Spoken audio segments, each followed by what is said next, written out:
Should be fun. All right. Okay, folks. We'll continue. We're going to switch gears a little bit. So far, we've been looking at the basics of linear algebra, some fundamentals of optimization. And then when we began looking at real things related to machine learning and signal processing, the name skills, we spoke of deterministic representations and then data-driven representations. And there was a quiz. So the first thing I'm going to do is I'll start with a confession. There was a mistake in the quiz, right? Here are the problems that people had most trouble with in the quiz. So for the first one, for unconstrained functions, which of the statements is true? 56% got this right by our statement, which means 56% of you got it wrong, right? But then I don't blame you, right? I'll give everybody points for this question. We'll go back and score it. So any differentiable function reaches a maximum minimum if and only if its gradient is 0. That's what statement number 1. Statement number 2 is any strictly convex function has a unique global minimum. And statement number 3, any strictly convex function reaches a minimum if and only if its gradient is 0. So how many of you think the first statement is true? Firstly, what is a strictly convex function? Does anybody know? Yes. At least as convex as a quadratic. At least as convex. Quadratic. Doesn't. Pardon me? Any? Well? Yes. Hyperbola is an example, but what is the definition of a strictly convex function? You guys are supposed to look this up, right? Yeah? Greater than z. Okay. What's your name? I forget your name. Ketan. Yeah, Ketan. Thank you, Ketan. Okay. It's like at any point, if you take a derivative at a point, any point next to that, the value of the function should be higher than the derivative. So a strictly convex function has a very simple property. And here's a very convenient way of remembering it. We're supposed to look these things up, right? How did we define a convex function? Manohar. We have one global. Is that what we define as a convex function? How did we define a convex function now? Yes, Vikram. Alex. Like 2 points on the function, draw a chord. If I took a function, 2 points on the function and drew a chord, the chord would, where would the chord lie? Above or on the curve. Okay, so if I have something of this kind, this is convex, even if it curves here, right? If I take 2 points here, if I draw a connection between the two, they're always on the plane. Every time I take 2 points and draw a chord, they're above or on the plane. That's a convex function. Now tell me, what do you think a strictly convex function is, having been given this information? Strictly above the first. It should be strictly above the bowl. So a strictly convex function is one where if I take any 2 points on the function and draw a chord between the two, it will always be above every point underneath. So if I say, what is the equation of points here? If this is x1, this is x2, right? And so this is f of x1, this is f of x2. This, of course, is a function f of x, right? What is the equation for this chord? Anybody? x2 minus fx1 y minus 2 minus this. It's going to say any point on the chord is going to be alpha times fx1 plus 1 minus alpha times fx2 for 0 less than or equal to alpha less than or equal to 1, right? It's on the line. And different values of alpha are going to give you different x's, right? Any x can be written as alpha times x1 plus 1 minus alpha times x2 because it's between the two. And so the corresponding alpha is, using the corresponding alpha, I can just pick a point on this chord. Everyone agree with me? Johan? Okay. And so for a So this is 0 less than or equal to alpha less than or equal to 1. And so for at 0, this is going to be fx1. At alpha equals 1, it's going to be fx2. And for a strictly convex function,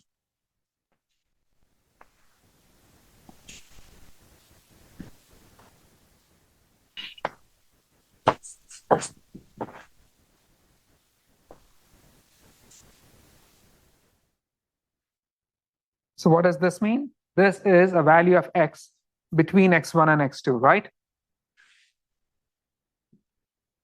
A linear interpolation of x1 and x2 is the value of x between the 2 points. And a function of the linear interpolation is this guy. So this is the equation for the chord. This is the equation for the function itself. This is a convex function. If I eliminate this and say alpha belongs to the open set 0, 1, meaning it doesn't include 0 and doesn't include 1. So if you don't include the endpoints, then any point on the chord is strictly above the curve. That's a strictly convex function. So I'm kind of a bit surprised that nobody looked up the definition when you answered this question. Should you not have? What do you think, Ijo? Should you have looked up the definition? Yeah, did you? Okay, so tell me which of those 3 statements is true?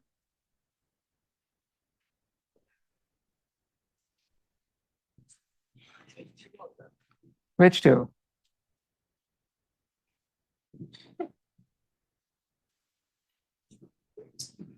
Two and 3? Okay, Alex.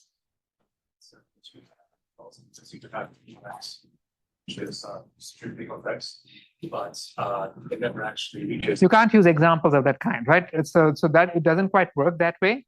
But think about this. If I have 2 minima, if I have minima at x1 and a minimum at x2, right? Then what is it telling me about every point in between?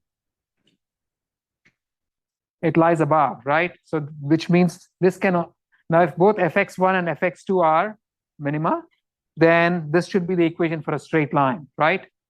If it's the equation for a straight line, it must actually be on the curve.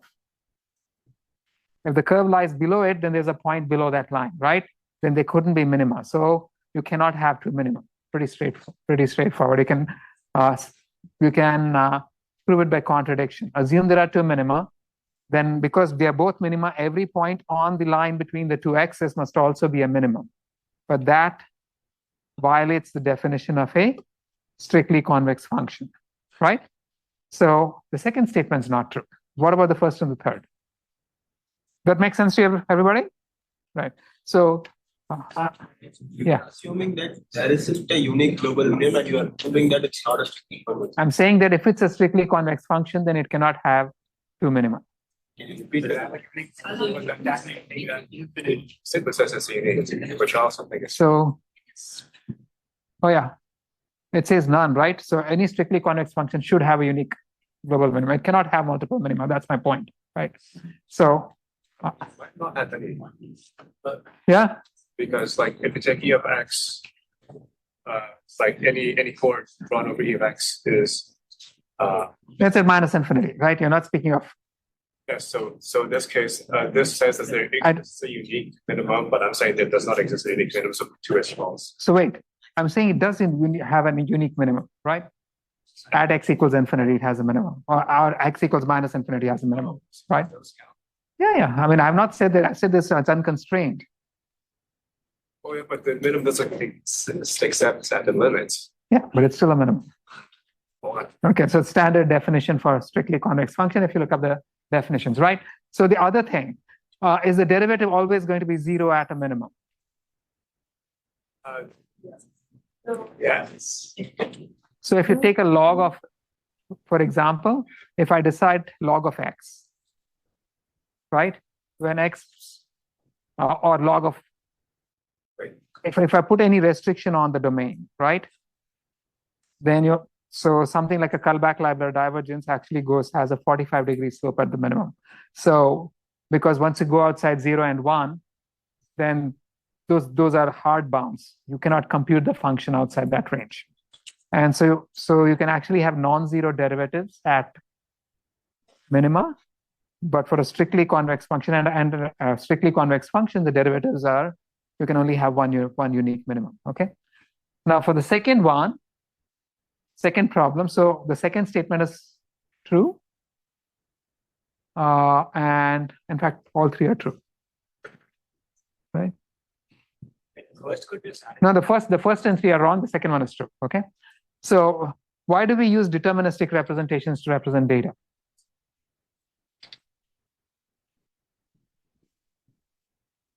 It allows data compression. We spoke about this, right? Why does it allow data compression? Because once we agree upon the representation, I just send you a reduced number of coefficients.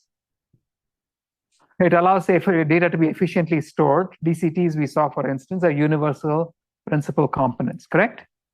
For images. So it allows data to be efficiently stored.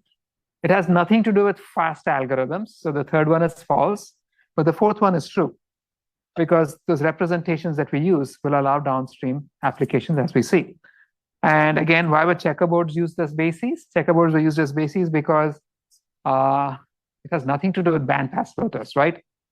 They capture changes with varying speeds and they're orthogonal, but they cannot capture corners or smooth curves. We saw these. So again, I'm not sure why only 69% of people got the second and third one right. For the fourth one, yes. Question 2 enables downstream machine learning applications. We'll get to that in a minute. And also the second option allows data to be efficiently stored. So when I use, what did we say about discrete cosine transforms? Discrete cosine transforms were principal component base, cardinal of bases, right? And so which means that most of the information energy is going to be in the first few coefficients. If you can throw away the lower coefficients and use a smaller number of numbers to represent the data. But for example, if you took the case where there's like time shift along a plane and just represent the radius along. We didn't say there's nothing more efficient. We said it allows efficiency, right? It's not the best case. I thought it was comparing this. There's no comparative statement here. So again, if it seems like I'm playing with language, I apologize. That was never the intention. We try to make it as transparent as we can possibly make it, but there's always, as I've found in life, there is no sentence, including the sun will rise tomorrow, that cannot be interpreted in 4 ways, right? So anyway, let's move on, right? Questions, anybody? Okay. In the last lecture, we saw how to describe a face. We said we have a typical face that captures the essence of facehood in some sense. We call this the principal eigenface, right? And so we saw that we could actually use a collection of eigenfaces to represent data, right? And so if I had a collection of eigenfaces, each instance is going to be seen as some weighted combination of the eigenfaces, where because each eigenface is correcting whatever was left behind by the previous eigenfaces. And this means that, and we saw that the eigenfaces themselves can be computed through eigenanalysis. And so this means that if I just look at the set of weights, once I decide on the eigenfaces, the set of weights are sufficient to represent the eigenface, right? And because the eigenfaces are compact, I have this energy compacting property. If I just keep the first 10 eigenfaces, it's going to capture a lot about the face. So the set of the first 10 weights tells you a great deal about the face, right? And it captures all the key components of the face. Anything beyond is actually going to be capturing finer and finer variations, which are specific to individual faces. Okay, so far so good. So let's go and look at detecting how we can detect faces in images. Let's say we have this picture. How many of you have seen this picture before? Right? Which one is it? What is it? It's The scientists contributing in the World War II? No, this is a collection of all the great physicists of the early 20th century. I think every single one of them except one won a Nobel. And the one guy who didn't was Indian, right? So he should have, but yeah, he was Indian. Anyway, so suppose I give you a picture like this, and I ask you to find all the faces in the picture. How would you do it? Yes. You can scan the eigenface that you have and you could like see which ones like correspond. This guy's ahead of me, right? So let's say I want to find out the faces in this image. How do I find the faces? I know what a face looks like. What does the face look like? That's my typical face, my first principal eigenface, right? And of course, I need to make things match. The picture is larger than the typical face, so I can't just see if it matches a typical face or not. I've got to make sure that the colors, the representations are comparable. My eigenface was grayscale, so I'm converting my color image to grayscale by averaging the colors, but this is just the mechanics of it. Now, to find out if there are faces in the image and where they are, I know what a face looks like. I can take my typical face, and I want to find out where in the image these typical face patterns occur. And so I can just scan left to right, top to bottom, until I find all the locations of all the faces which most match the face, right? So what we find is that this typical face will explain some portions of the image better than it explains other portions of the image. And so wherever it explains the image most, that's where we think there might be a face. But in order to do this, we need to know what a notion of a match is. Does this typical face image match the image underneath? And how would you compute a match? Just a dot product, right? I can just sort of express the typical face as a vector, express the region of the image underneath as a vector, compute the dot product. And so if you plot the dot products of that picture against my typical face, I'm going to get this. This is a heat map. Now, why do I have that blue border?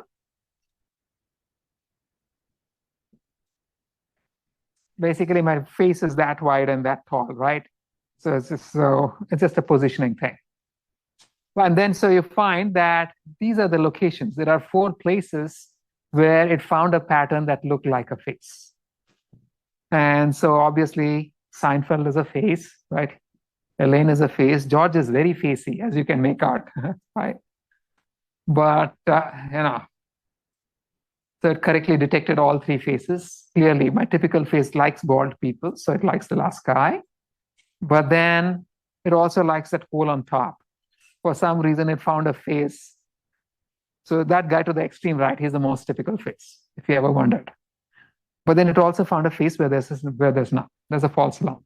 So it's a very basic scheme for detecting faces, right? And so false alarms, if you squint enough, you can even explain fish bowls with face bases, as we know, right? So before I continue, I'd like to have polls.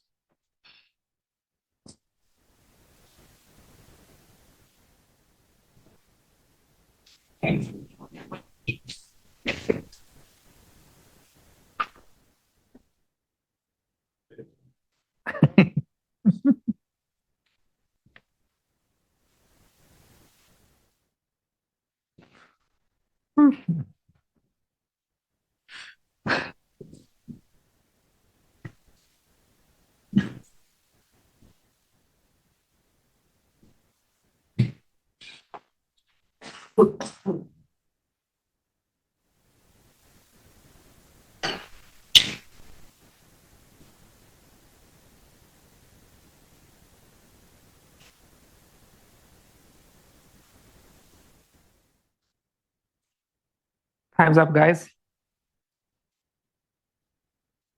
Mel, what's the answer to the first question? Okay, Vivi, answer to the second question.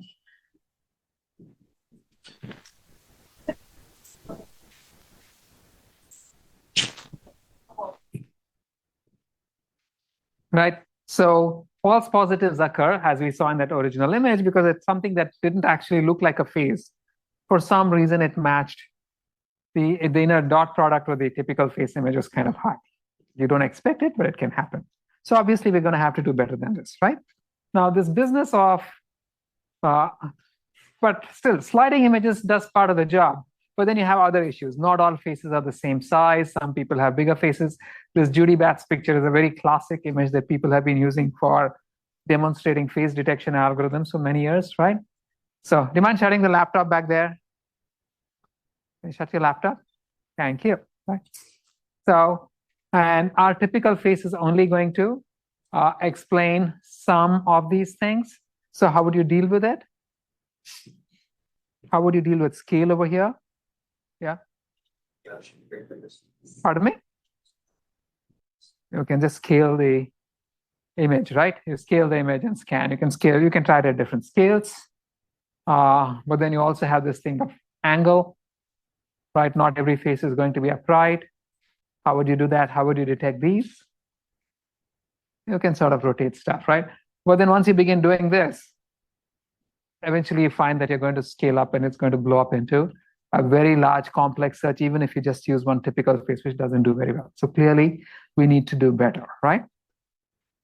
And so we're going to look at the problem of face detection, but this is just a setup for me because what I'm really going to be talking about is the AdaBoost algorithm today and then the next class, okay? Now, face detection has a huge history. People have been trying to detect faces and images forever. And back in the, typically they'd use all kinds of feature detectors, use edge detectors, try to find noses, try to find eyes, eyebrows. Does everything sit in the right place? Does this look like a face? And so Henry Schneiderman and CMU had the best face detector in the world in the early, in the late 90s, early 2000s, before the early 2000s, in fact. And CMU was the place to come to for face detection, but there was a problem. If I gave you an image, and I asked you to find faces in it, using the computer of the day, you could just run your algorithm and go and have lunch, come back, make sure the code was running, go back and have, dinner, right? It took that much time. So this was not a very useful approach. It was very accurate, but it was time consuming. And so we needed something better. And these guys, Paul Viola and Mike Jones, came up with a much better algorithm. And it was revolutionary back in the day. So this one, their one paper has 50,000 plus citations right now. That's the first paper. And I happened to be in the lab when they first demonstrated it. It was all hush-hush. Many of these guys are friends of mine, right? So we were invited to remember, this is still a time when face detection was a big deal. And so we were invited to the conference room for a very surprise demonstration that they wanted to show all of us. And so we were expecting a talk, some gizmo. Nope.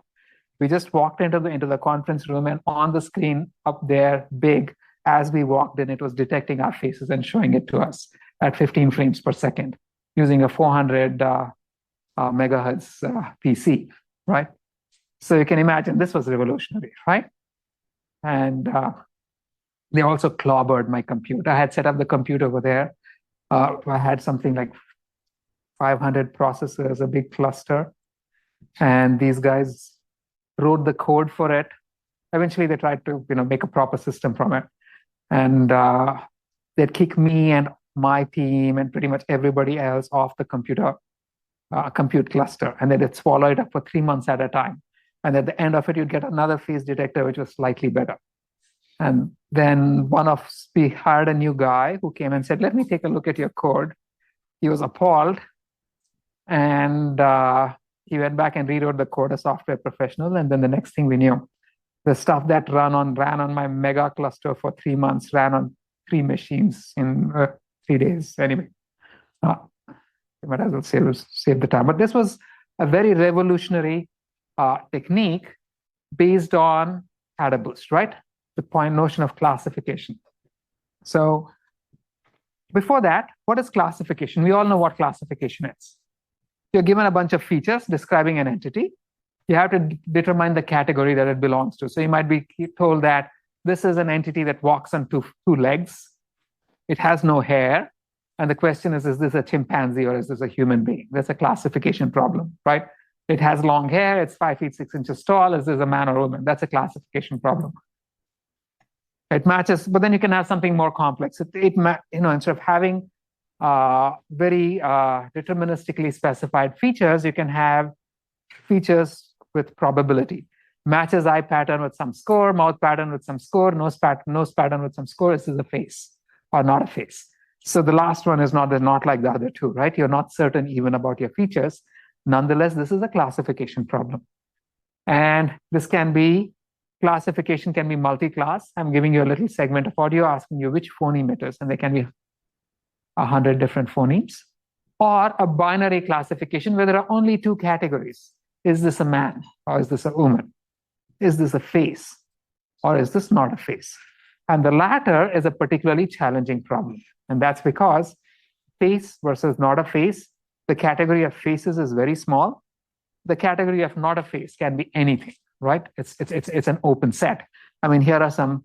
So for example, if I were trying to build a pedestrian versus non-pedestrian classifier, here are examples of non-pedestrians. If you're not too careful about them, you could mistake every one of them to be a pedestrian, right? So we have this challenge. And so here's a key aspect. Classification is a situation where you're given two or more classes and you have to pick something from it. Detection is the problem of detecting that something has happened. So is there a face in this image? That's a detection problem. Has a volcano gone off on the planet? You're looking at the images. That's a detection problem, right? But then if you squint at it, detection is a binary classification problem. Two classes, X and not X. The problem is that not X is such a big class that it's very hard for us to specify not X properly. And so you can't just treat it as a regular classification problem because of the wildness of not X. And this is where we actually have to begin getting really careful. Still, we're going to think about the whole thing as a classification problem because when you implement detection systems, you usually implement them as classifiers, classifying between X and not X, and you transfer the burden of the variety of not X into the training data itself. So here's what I could do if I were building a face detection as classification. Faces can be many sizes. They can happen anywhere in the image. So for each face size, for each location, I just classify a rectangular region of the image as, is this a face or not a face? And then when I'm done, I would find all the locations where I have faces, which may be right or wrong, right? So that's the setup. Now let's abstract the whole thing. What is classification? The problem of classification is that of finding some function h, often called a hypothesis function, which just takes in your input x and outputs one of two values, +1 or -1. +1 if it belongs to the class and -1 if it belongs to the other class, if I'm speaking of binary classification, right? So, or if it belongs to the class and versus it does not belong to the class. So x over here is the set of features. +1 and -1 are mathematical representations, numeric representations of your two classes. You can't have face and not face. These are not numeric. You have to convert them to numbers. And h itself can be anything. There are many ways of composing a function that can take in an input and provide you with a 1 or -1. Can you give me some examples of a hypothesis function? What? Linear combination? No, that's not a classifier, right? What is an h? No. A logistic, does that uniquely give you a 1 or -1? What could a hypothesis function be? Signum function, it takes in an x. Is that a classifier? Go ahead. Like something that correlates the template, and then So again, you're beginning to think of it. It's just a classifier. It's a fancy way of saying classifier, right? A support vector machine is a hypothesis function. It classifies. A neural network is a classifier. It's a hypothesis function. It takes in some input, tells you, is this a face or is this not a face, right? A decision trees. are going to be classifiers. Every one of those, H is a hypothesis function. It takes in an input and hypothesizes whether it belongs to the class or not. So are you clear about what H is over here? There's just a fancy way of saying classifier. I need to represent it with math, right? And so, as far as classifiers are concerned, there are thousands of ways of building classifiers. If you open your typical machine learning book, you're going to find so many. Which one do you choose? We're going to talk about a method that doesn't choose. I don't care what H is. We're going to speak of metaclassifiers. And that's where boosting comes in. What's a metaclassifier? It's an ensemble method that sequentially combines many simple binary classifiers to construct a final complex classifier. And these simple classifiers are often called weak learners, and the complex classifier is called a strong learner. And the only restriction here is that the weak learner has to be better than random, right? So the final classifier is a combination of the decisions of the weak classifiers and somehow manages to be better than any of the individual weak classifiers has been. Does that mean the correctness is also the combination like different classifiers? So, hi. Can you repeat the question? Does that mean the actual accuracy on the testing set will also be Yes. station? Yes, of course, right. I'm sorry, I couldn't hear you. You're sitting in a place where the sound doesn't carry well. Either that or I'm going deaf. So, now here. So here's how you're going to formalize it, right? You're given a collection of, what happened? Yeah. You're going to be given a collection of training instances, X1, X2, X1, Y1, X2, Y2, where you have the data and the label. And you have given a collection of classifiers. So each of these classifiers can operate on these data, and with some accuracy, it can tell you whether it belongs to class 1 or class -1. Okay? And our job is to find, so we can see that if H is going to be either +1 or -1, the label of the class is also going to be either +1 or -1. If H equals Y, then both Y and H are either -1 or +1. So the product of H and Y is going to be 1. Whereas if the classifier makes an error, H is not equal to Y, meaning the output of the classifier is -1, the true class is 1, or vice versa, in which case the product is going to be -1, right? And so we want to devise a function. So now we are not devising a classifier. We are devising something else. We are devising a function that takes all of these classifiers, combines them, and based on the combined predictions of the classifiers, it gives you something that's better than any individual classifier, right? I'm just going to call it f of x. So what kind of function would do this? Any suggestions? A majority vote, right?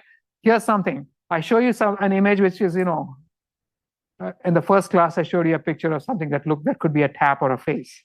I ask each of you, is this a tap or a face? Each one of you is going to come up and vote, right? And then I just count up the votes. How many of you thought it was a tap? How many of you thought it was a face? And then if more of you thought it was a tap than it was a face, then I call it a tap, right? It's just a simple majority vote. Can you improve on that? Average and threshold is the majority vote still. Weighted majority, right? If someone over here is blind, you don't want to consider their vote.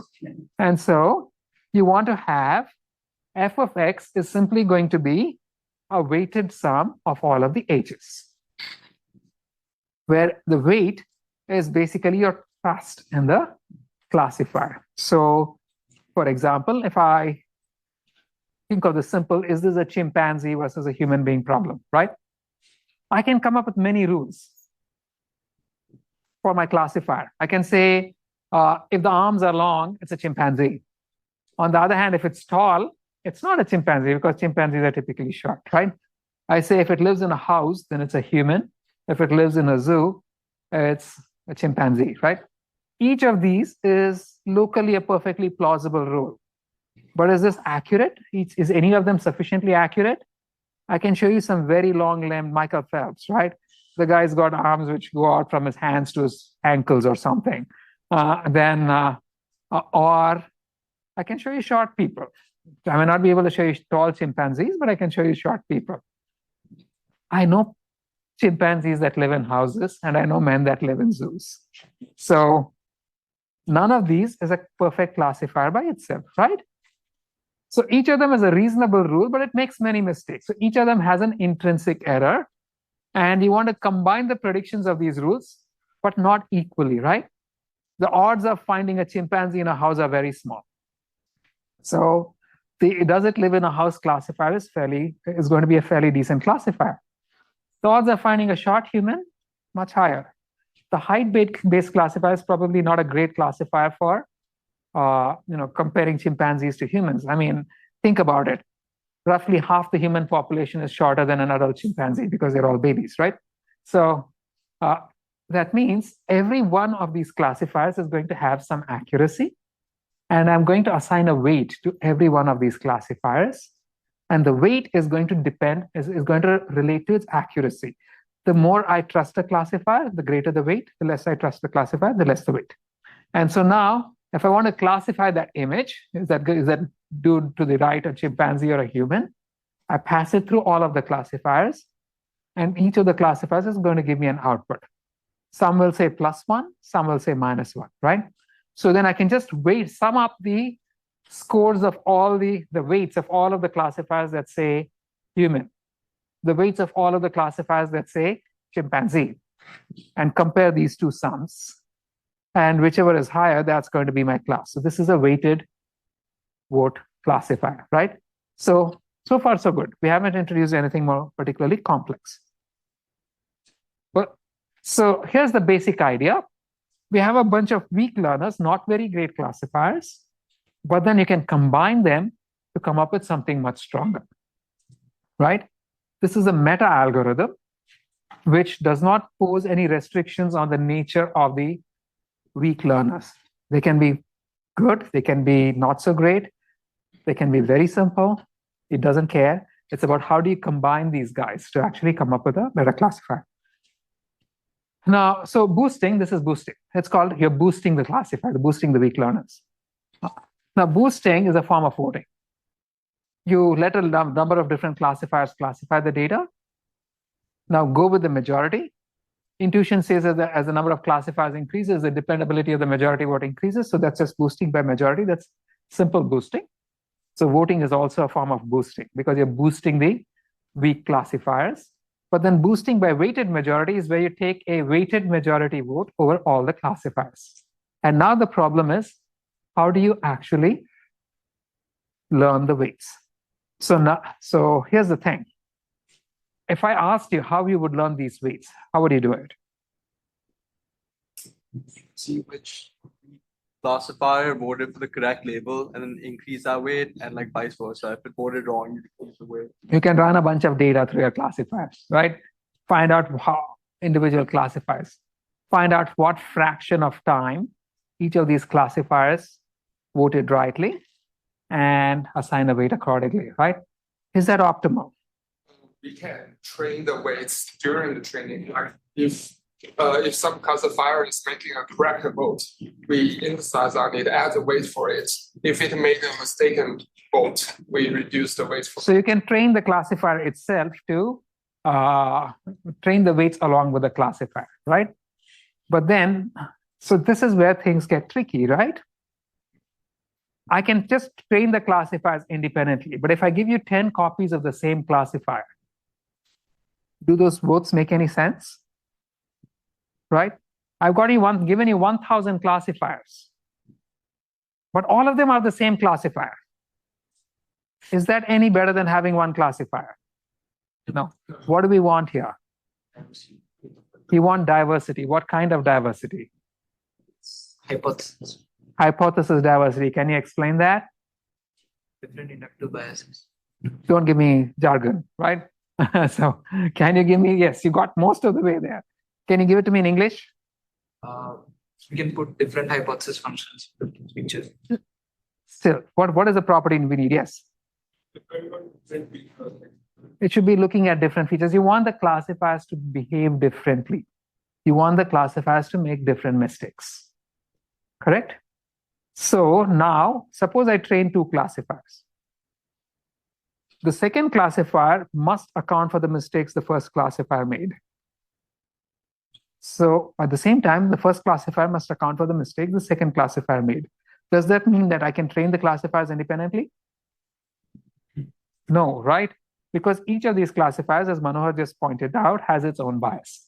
Some classifiers make some kind of mistakes, other classifiers make some other kind of mistakes. So while training the classifiers, you want to know how much you're going to weight the classifier, but at the same time, you want the classifier to account for what mistakes the other guy makes. So this is a joint optimization problem. You're optimizing both the weights of the classifier and the classifier itself, and that is a combinatorial optimization problem, which does not have a solution. So again, trivial solution, train all the classifiers independently. The optimal solution is for each classifier to focus on what the others missed. But joint optimization actually becomes well nigh impossible because it's a combinatorial optimization problem.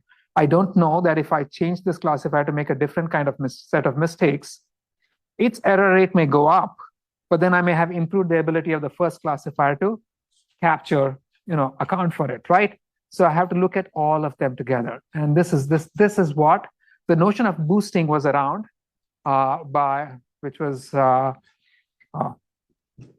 forget the name of the guy who first came up with it. He's currently at Harvard. At some point, he was at CMU. Famous person, Turing awardee. That's why I don't remember his name. So the idea has been around for well over a decade before AdaBoost was invented. And AdaBoost is not named after Ada Lovelace. It's adaptive boosting. Instead of trying to do a joint optimization, it does a greedy incremental training of classifiers. And it keeps adding classifiers incrementally to fix what the others missed.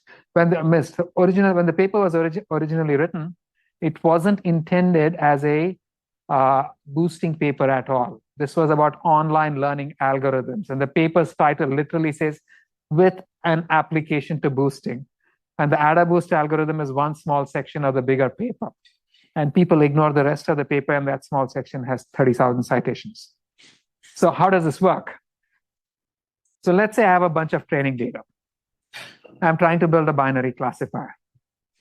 I'm going to use very simple classifiers because it doesn't matter how the classifiers, what the underlying basic classifiers themselves are. The weak learners can be anything.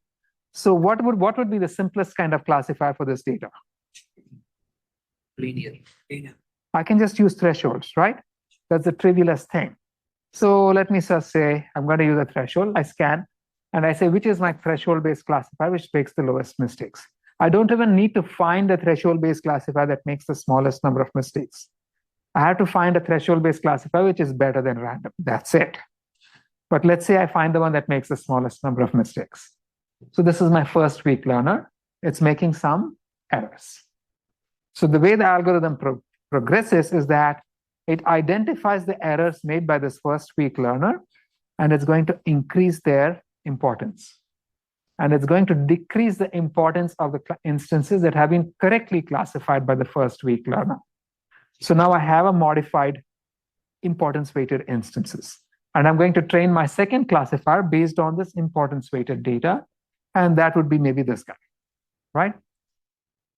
And now this second classifier, the combined classifier would be this one, right? It's still making mistakes. It's going to be the second classifier in particular is making all of these mistakes. So now you want to reweight the instances that the second classifier missed. So you want to increase the weights of all of the classifier instances that are misclassified and decrease the weights of all of the instances that are classified. And then you get a new bunch of reweighted data. And then you'd learn your third classifier based on this one. And maybe you'd find that this is the optimal classifier for the reweighted data set. And you keep doing this, eventually you'll get this classifier over here. So in fact, here's a very nice example. These are two Gaussian classes. Each red dot and blue dot is, each red dot comes from one Gaussian class. Each blue dot comes from a second Gaussian class. And if you just use AdaBoost on two features over here, you actually end up with this classifier with these boundaries. Now, can anybody tell me why you get those strange patches in the top, the blue patch on the top? Yeah.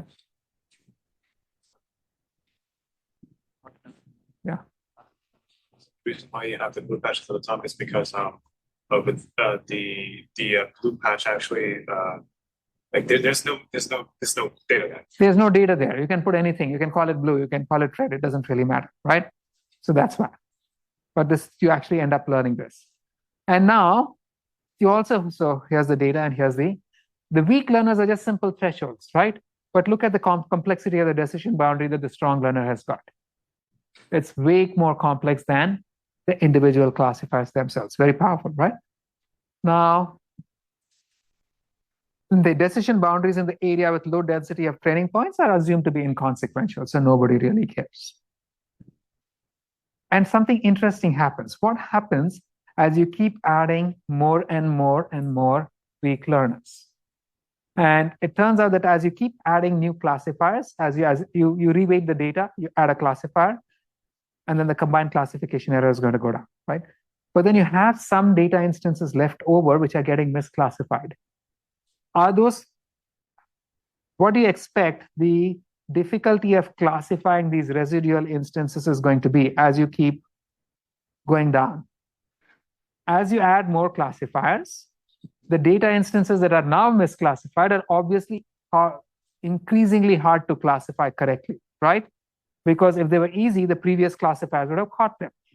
And so if you look at the classification error of the nth classifier, that keeps going up because each new classifier is working on harder and harder and harder data. And so each new classifier is getting closer and closer to random. Nonetheless, the combined classifier is getting closer and closer to perfect. And then they also find something very strange over here in that this guy, the combined classification error can go to 0. But even after the combined classification error goes to 0, you can keep adding new classifiers. All you're doing is reweighting the data, right? And you can keep adding new classifiers and you'll get newer classifiers because if each new classifier is going to reweight the data. And so you can keep adding classifiers after the combined classification error has gone to 0. You would expect that this is overfitting to the training data. It does not. It actually turns out that if you continue adding classifiers after the training error has gone to 0, the test error continues to fall. So it actually generalizes better even when the training error has gone to 0. And there's a reason for it that I won't go into right now, but yeah. Got a question? No. Okay, yeah. How are we combining? How are we combining?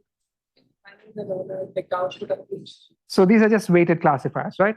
So each classifier is going to give you some classification, and it's a summation alpha I hi. Remember?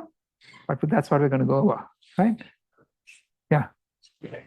Finding -1 mistakes or combination. It's eventually going to be the combination. The nth classifier is looking at the data, reweighted data, but the reweighting is actually factored everything in the past in, right?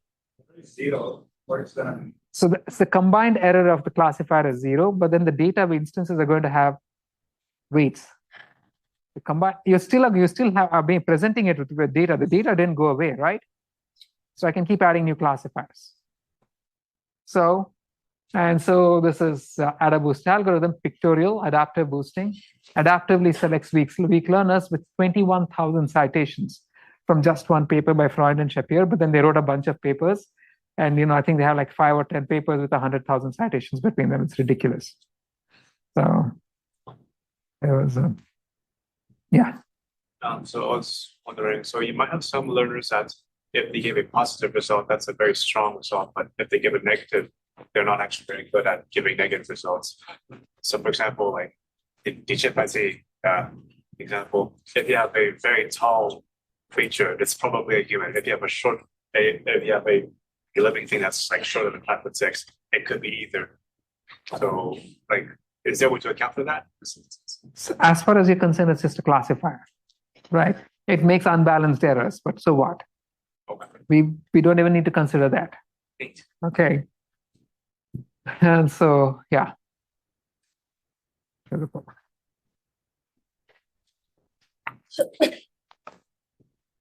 You have Freund and Shapiro actually got a Gödel Award for this work back in early 2000s.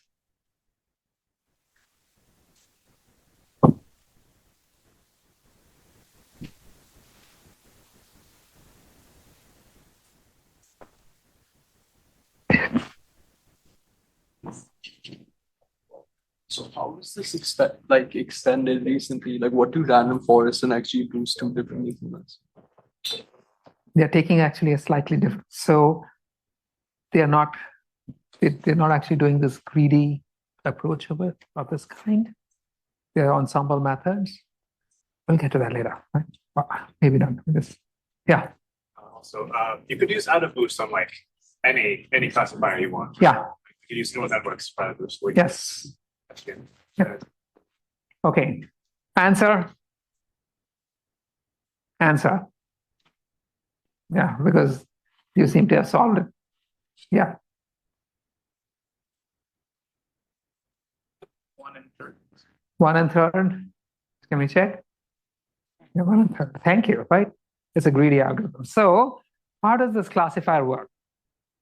I could just give you this algorithm. It is so simple, and then go away and my class is done, and leave it to you to figure out what is happening out here. But then I think I'll be nice and I'll actually give you pictorial illustrations, right? The algorithm is so amazingly simple that this math was unwarranted, right? If I actually asked you, if you understand how it works, you would come up with it yourself without actually thinking about it. So first, I'm going to work with some example data. Yes.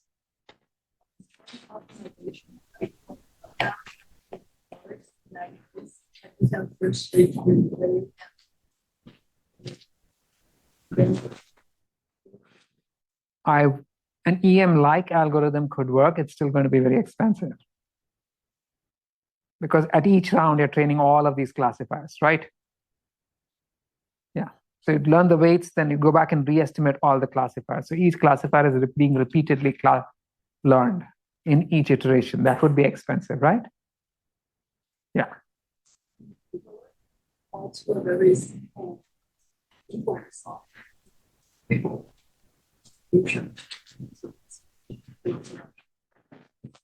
So I'm not sure I understood. Could you repeat that? In the end, like you don't have a constant to make different multipliers different, right? So will this solution of the fall into a trivial? I can't answer off the, right here. I have to think about it. That's a good question. I haven't actually thought about it in the EM setting. So if we take it offline or on Piazza, let's think about it. That's a nice question, right? So is this making sense to anybody? If you say yes, you're lying, right? So let's decode this. First things first, I'm going to use some toy data. So I'm going to go back and look at eigenfaces.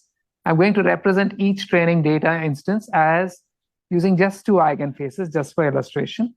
And the weights of the eigenfaces are my features, right? And so, skip the text. Basically, all of my data is going to be represented as the weights of my eigenfaces. And this is a reasonable representation because you expect that if I'm trying to explain a fishbowl using a face, you're not going to get a very good product. So you'd expect that there's a nice separation between these the weights for the eigenfaces from weights of the eigenfaces for facial images versus the weights for non-face images, right? So now I have my 8 training instances. Each of them these are actually real data that I've tried, right? Has 2, these are the weights for the first 2 eigenfaces. And then they're labels. +1 means it's a face and -1 means it's not a face, okay? Everybody with me? So now let's go back and look at this algorithm. The very first step is I'm going to initialize all of these weights to 1 over n. What does initializing to 1 over n do? It assigns equal weights to all of these guys, right? Every one of the instances has the same weight as every other instance. So far, so good, right? N instances, uniform weights for all of them. So there are 8 instances over here. All 8 of them are going to have 1 over 8 as their weight, okay? Next, here's the thing. I can use any weak learner, anything at all. And basically what I want to do is to learn a classifier that minimizes or performs better than random on my data. I'm being greedy, so I can actually learn a classifier that minimizes the error. At the same time, I want things to be inexpensive. So I'll use the cheapest kind of classifier, which is what is called a decision stump, which just compares a threshold, right? So if I did that, let's look at this.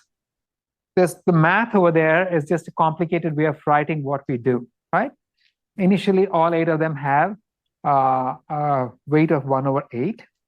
And then we have, so if you're looking at your phone, can you switch it off? Actually, switch it off. I know it's extremely tempting. Right? So there are 2 different features. For the simplest classifier, I can just build a threshold. But I'm still going to be greedy, and I'm going to try to build the best possible threshold classifier. So let's start with a classifier based on the feature E1. The E1 weights, when arranged in increasing order, are shown up there. And so I have A, B, C, D, E, F, G, H. You have F, E, H, A, G, B, C, and D, right? So if all of them are equally important. So now let me scan from left to right. If I assign a threshold between F and E, so a value between -0.8 and 0.2, there are 2 different classifiers I can build. What are these 2 classifiers? Aryan? Yeah? Classify positive. Classify positive or classify negative. My first classifier is going to say everything to the right is a face. The other one is going to say everything to the left is a face, right? If I say everything to the right is a face, then which are the mistakes I make? I have 3 non-faces to the right. The total weight is 3/8, right? So observe that the maximum error I can make is 1 over here. If I misclassify everything, the error is 1, right? So if I classify everything to the left as a face, then what is the error I make? I'm misclassifying 1 instance to the left and 4 instances to the right. So the total error is 5/8. So of these 2, which would you choose? The 3/8, right? So, but that's if the threshold is here. But then I can slide the threshold. So I'm going to classify everything to the left as a non-face, and I just make 3 mistakes, right? So now, wait. This guy, wait. Skip the pictures. But so now I have if I apply a threshold over here, my classifier is going to say that everything to the right is a face. The error is 3/8. Then I can check the next position and say what is the error I make. And I can keep computing these errors all the way to the end. And I find the threshold where the error is smallest. And if I use a threshold over here, I'm only misclassifying the 1 blue instance A to the left. The total error is 1/8. This is my best E1 based stump, right? And then I can repeat the same thing with E2. So the second feature, E2, here are all the E2 values arranged in increasing order from left to right. And so I can, if I use a threshold right there, the error to the right is 3/8. If I call everything to the right of face, it's 3/8. If I scan it, I find that the lowest error I can make is when I have the threshold right here, where I call everything to the left of face, and then the error is 2/8, so 1/4, right? So of the 2, I have either this thing with 2/8, which is a threshold classifier based on E2, or this one, which is a classifier based on E1. And if I'm being greedy, which one would I choose? The E1 based classifier, right? So this will be my first weak learner. Now I'm calling this my weak. I didn't need to do this, okay? The only reason I'm choosing my best stump is because I'm being greedy. There's no guarantee that being greedy is the best thing to do. I could have chosen the E2 based thing. I could have used a threshold somewhere else. So long as the error is less than half, I'm fine. I'm just being greedy. That clear to everybody? Right? So that's basically the best stump. I chose the best stump. Okay.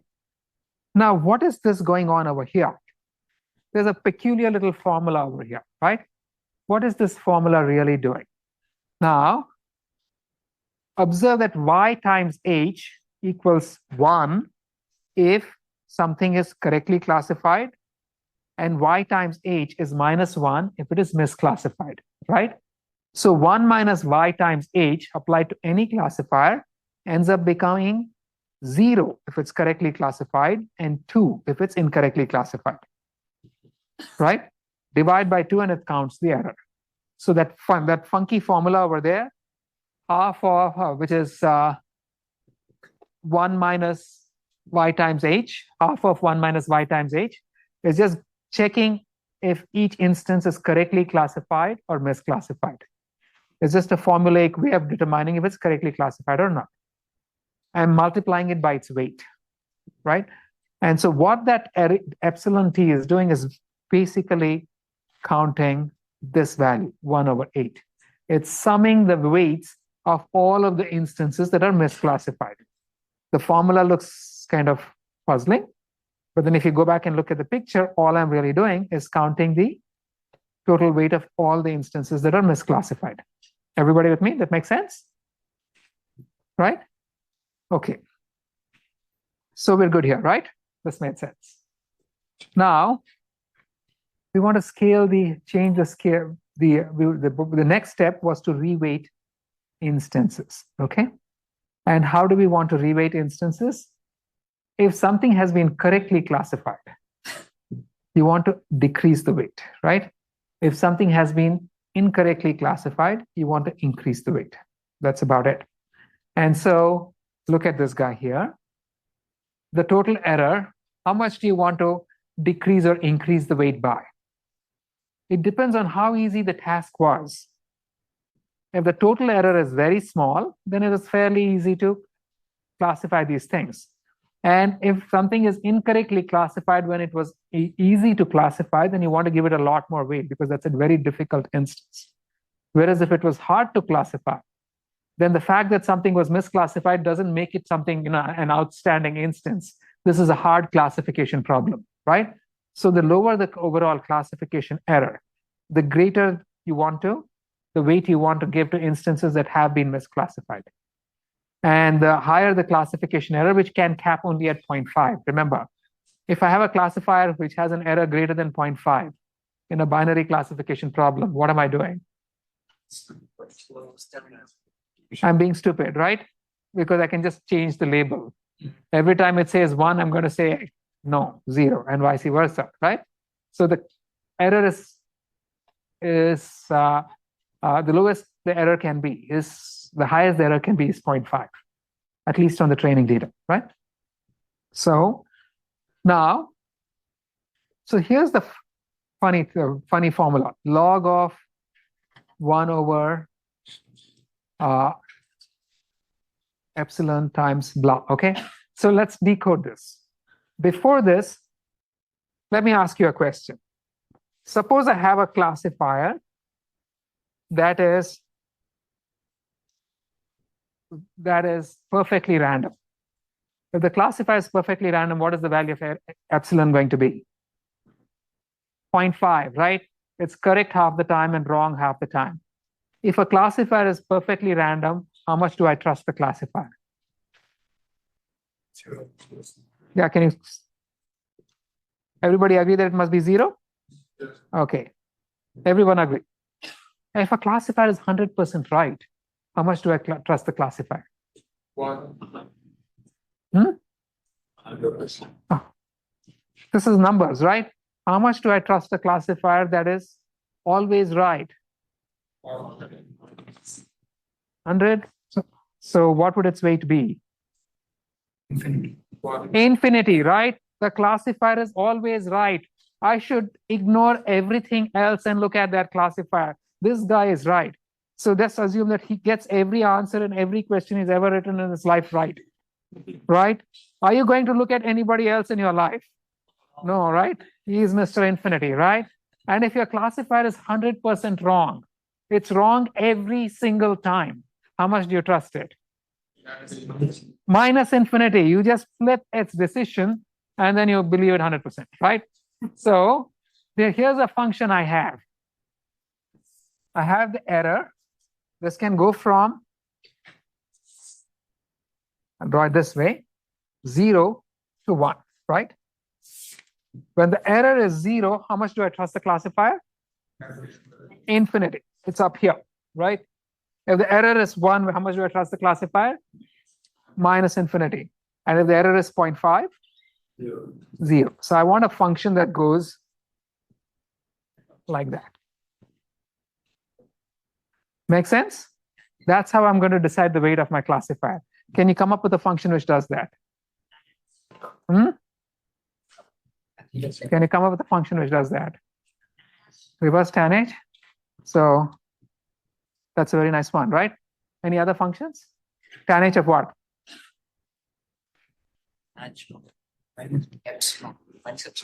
Minus epsilon. You guys can come up with your own ideas, right? Once you actually think about it this way, the math over here just ends up being math. But you can actually come up with your own thoughts for how this thing could have been set up. That's the beauty of the whole process. If you understand what's going on, it's very pretty. So I can, the specific formula that they chose is 1 minus epsilon over epsilon. Observe that if error is 0.5, both are half, it becomes 1. So this becomes 0, right? If error is 0, this becomes infinity. If error is 1, this becomes 0. So this is something that's going from 0 to 1 to infinity. I can just take a log and observe that when error is 1, it becomes minus infinity, log of 0. When error is half, it's 0.5. And when error is 0, it becomes plus infinity, right? So do you see where this little formula comes from? It seems kind of mysterious, but if you plot out the property that you wanted to have, it seems obvious, right? I mean, this is one of many. You could have come up with others. They chose this particular formula for a very simple reason that when you have this, you can prove some theorems, right? It's harder to prove theorems with more complex functions. And for the same purpose that you want to prove theorems, they have a half here. But other than that, which means that, you're actually looking at square root, right? But that's the property, okay? So this alpha is the weight that you're giving a classifier which has error epsilon. And how much do you want to reweight? Yes, Tarana? You're doing log base E, but taking the square root Yeah. of log base E. I'm not taking the square root of log base E. The E. I'm saying the log of the square root. Actually, that's like half, right? Half of log of 1 minus epsilon over epsilon. That's it. And you could have chosen your log base, but if you want to prove theorems, it better be E. Right? So that's the weight of the classifier. Make sense? Right? And then how do I reweight my instances? The more I trust my classifier, the more I'm going to change my weights. So let's assume that, the error rate is less than 0.5 because the rest is a mirror image, right? So then what does e raised to alpha y ht mean? What is e raised to? Look at what is e raised to alpha y h. Alpha is the logarithm, correct? So what is yh? Yh was +1 if the instance was correctly classified, and -1 if the error instance was incorrectly classified, correct? And what is e raised to log of something? Something. So this is going to be, this guy is simply going to be square root of 1 minus epsilon over epsilon. right? If the classifier is, if the instance is correctly classified, then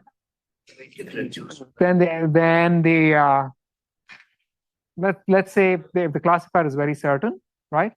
If the classifier is very accurate, then this number is going to be large, right?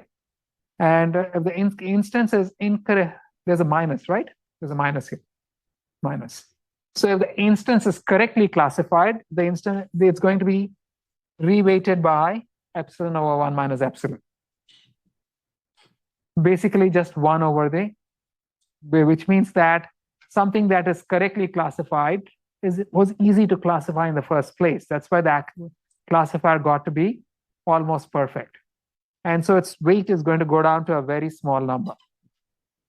If something was incorrectly classified by a classifier that got something that got almost everything right, then this is a really, really challenging instance. And so that one is going to be, this is for correctly classified instances. That's your reweighting. For incorrectly classified instances, it's going to be epsilon over 1 minus epsilon. Right? It flips. That makes sense? Or maybe I got it inverted, yes. Okay, thank you. Well, I'm not thinking too clearly on the feed, but you get the idea, the general concept. The math, I'm not trying to drive the math home to you on the blackboard. I promised you that even if I did, you would remember it when you walk out.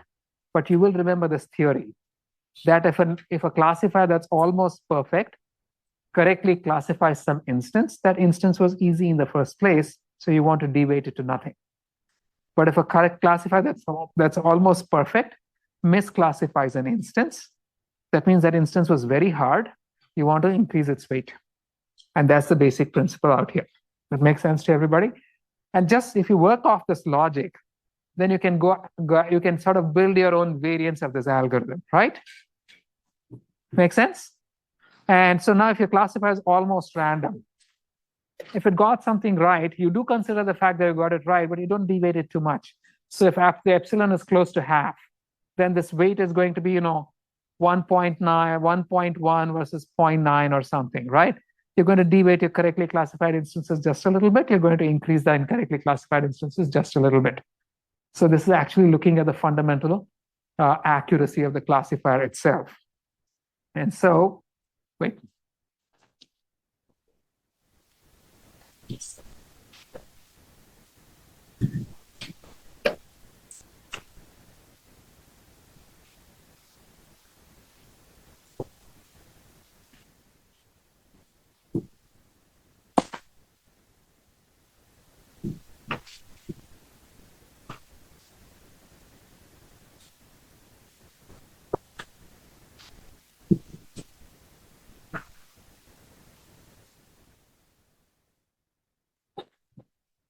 Alex is done.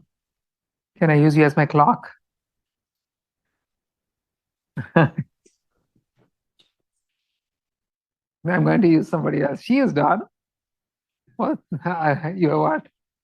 You're Shruti, right? Can I use you as a clock? Okay, so if she's done, all of you must be done. Right? Okay. Shruti, what's the answer to the first one? Second? Alex, third. Beautiful, right? And so this is great, right? And now what happened was that, alpha basically worked off this error over here, 1/8. That's what it was computed off of. And now the weight that you have applied to the classifier is this weight. Here it turned out to be 0.97. And then you had the second one where you were reweighting the data instances.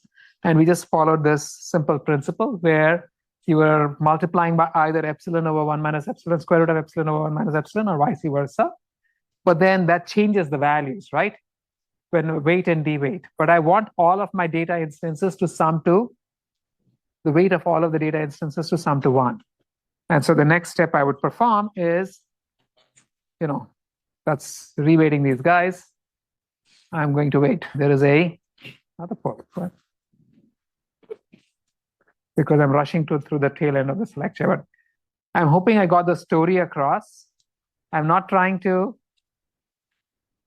teach you the algorithm on the slides, just explaining the algorithm and the principles behind it, because you know what? You will code it.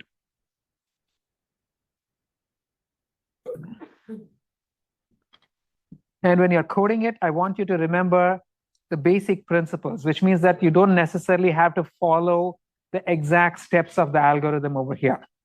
You can look at the basic principles and modify things. Is there a different way of coming up with weights for the classifiers?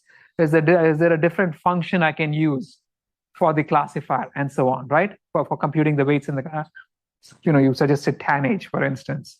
You can look at these things and experiment and see how this works, right? And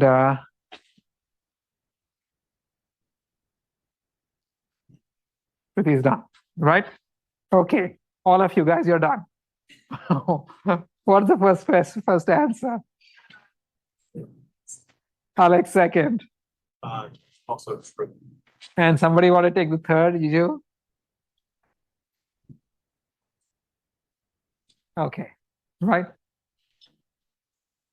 So for a nearly perfect classifier, we scale down the importance of incorrectly classified instances to, they're impossible to classify, right? So you scale them up to infinity. And then the final bet is, you've redone all of these weights, you're going to normalize them so that they actually sum to 1. And so now, voila, you have reweighted instances, correct? And so now when I train my next week classifier, look at what happens to the weights of the data instances. They are different. They're no longer all 1/8. And so now when I'm scanning with my threshold left to right, if I use that as my threshold, and if I say everything to the right is a face, what is the total error? Very small. It's going to be the weight. Which are the misclassified instances? The black ones are misclassified, right? What is the total error of this classifier? Can somebody tell me? Come on. I didn't mean to startle you.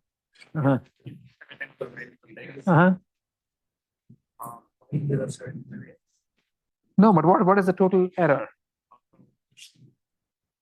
You're going to be, come on, guys. 0.74 times 3, right? You're just adding the weights of the misclassified instances, correct?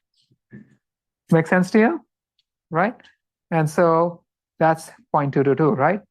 If I look at it the other way, the error is 0.778. And so if I slide left to right, I'm going to find that the best classifier is at this threshold, which means gives me an error of 0.074. I'm only misclassifying one instance and its weight is 0.074. I can do the same thing with E2. I find a different threshold, optimal threshold. And yeah, so in this, again, it turns out that in this particular problem, the second classifier is also based on E1. And so now I have, and so my second classifier will have some weight, which only depends on the total error. You're only looking at the total error of the weighted data. And you're only looking at the latest error because the reweighting has already accounted for all the previous classifiers. So you only have to look at the latest error, nothing else, right? You don't need to remember what the rest of them did. And then based on that, I can reweight my instances and go on and so on, right? So observe that, the weights have changed, right? So I'm sort of rushing through this, and then I can repeat the whole process. So now I would have trained my second classifier, and then I'm going to compute its error, which actually came out as part of the process of training the classifier. And then I can compute its weight using the simple principles that we just saw. I can compute how to reweight the data instances using the principles we just saw. You're going to modify the current weights using the simple reweighting principle, and then go back and retrain your next classifier and so on. You can keep adding classifiers and track the error of not just the latest classifier. The error of the latest classifier is going to keep increasing, but the overall training error, you'd actually have to test it on the entire training set, and you can see that it'll keep going down, right? So in this particular example, both of our first two classifiers were based on E1. Additional classifiers may switch to E2. In general, the reweighting of the data will result in a different feature being picked for each classifier. And as it turns out, this will also give us a feature selection strategy. If you're using the simple decision stumps, I can train an AdaBoost-based classifier for 1,000 to add 1,000 classifiers, let's say, until my training error is down to 0. Then I can add the weights of all the classifiers which you picked feature 1, and the weights of all the classifiers which picked feature 2. And whichever had the greater weight tells me which is the most important feature, more important feature overall, right? So you can actually use this as a feature selection strategy. Again, you're not required to go with the best classifier so far. So, we could have used any of the other classifiers. We were just being greedy, right? And so long as the classifier is more than 50% right, you're okay. As it turns out, even if the classifier is not 50% right, your weight is going to end up being negative. So it will just work. You don't even have to actually worry about it. The algorithm takes care of things, right? And we can continue to add classifiers even after we get 100% error accuracy on the training data, because the weights of the data keep changing. And so adding new classifiers beyond where the training data error is 0 is actually a good thing. So AdaBoost, the final classifier is now just going to be the weighted sum of the individual classifiers. Each classifier now has a weight. Each classifier is going to give you a classification output. You perform a weighted sum, and then that weighted sum is going to be either positive or negative. It's no longer going to be +1 or -1, right? The weights can be anything. They can be infinite. All you know is whether it's going to be positive or negative. And so if it's positive, you call it class 1. If you call it negative, you call it class 0, right? So this strategy, 3 minutes over, sorry, is the basis of one of the most popular methods for phase detection, the Bueller-Jones algorithm that I mentioned. So in the next class, we'll look at the Bueller-Jones algorithm. As it turns out, people no longer really use Bueller-Jones algorithm now, but even 3 years ago, every time you pulled out a phone and took a photograph and it drew some boxes, they were using this stuff. Because it's the simple business of just looking at thresholds, performing classification, and then drawing boxes is so computationally efficient that you can run it on really cheap processors on your phone, as opposed to the old algorithms which you could just go away for tea after running it on a single picture. You could do this real time, 15 frames per second, 24 frames per second on your phone. And the current methods, they're even more accurate. That's simply because the processors have become more efficient, not because the algorithms are more efficient. If you want efficiency, if you're using OpenCV, for example, most of the time you're just going to be using the Bueller-Jones algorithm. But again, it's not phase detection per se that I'm so keen on. There's a concept underlying this, right? And that's something that you guys can absorb. And it's not boosting per se, but the general idea, all the little pieces that we saw about how you can weight classifiers, how you can, the importance of data instances, the general principle of boosting, but the general principle of actually doing something beyond what is given to you in the first step, that applies across the board. I'll stop here. Sorry for going 5 minutes over. Yes.